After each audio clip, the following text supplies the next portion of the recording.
বিপণন ও সড়কে যোগাযোগ ব্যবস্থার ত্রুটির কারণে ব্যাপক ভোগান্তিতে পড়েছেন শরীয়তপুরের পেঁপে চাষিরা। বলছেন এতে ফলন ভালো হলেও খুব একটা লাভবান হতে পারছেন না তারা। পেঁপে চাষে লাভ বেশি, তাই শরীয়তপুরের জাজিরা উপজেলায় গড়ে উঠেছে শত শত বাগান।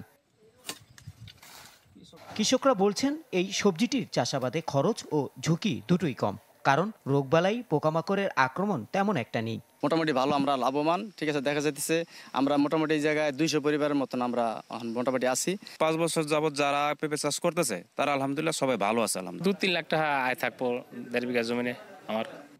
তবে বিপণন ও সড়কের যোগাযোগ ব্যবস্থা খারাপ থাকায় ভোগান্তির কথা জানালেন অনেকেই। সমস্যার দ্রুত সমাধান চাইলেন সরকারি হস্তক্ষেপ। বিক্রি করার ব্যবস্থা খুবই খারাপ, যার জন্য আমাদের কষ্ট হয়। তারা দৈনিক মজুরি কাজ করে এই জায়গা থেকে পেঁপের বা এই চাষ করার কারণে তাদের কর্মসংস্থান আমাদের এই জায়গা থেকে হয়েছে।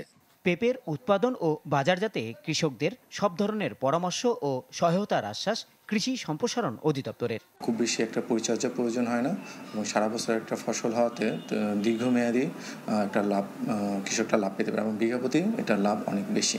বর্তমানে জেলায় মোট 180 হেক্টর জমিতে পেঁপের আবাদ হচ্ছে। Desk report, channel 24।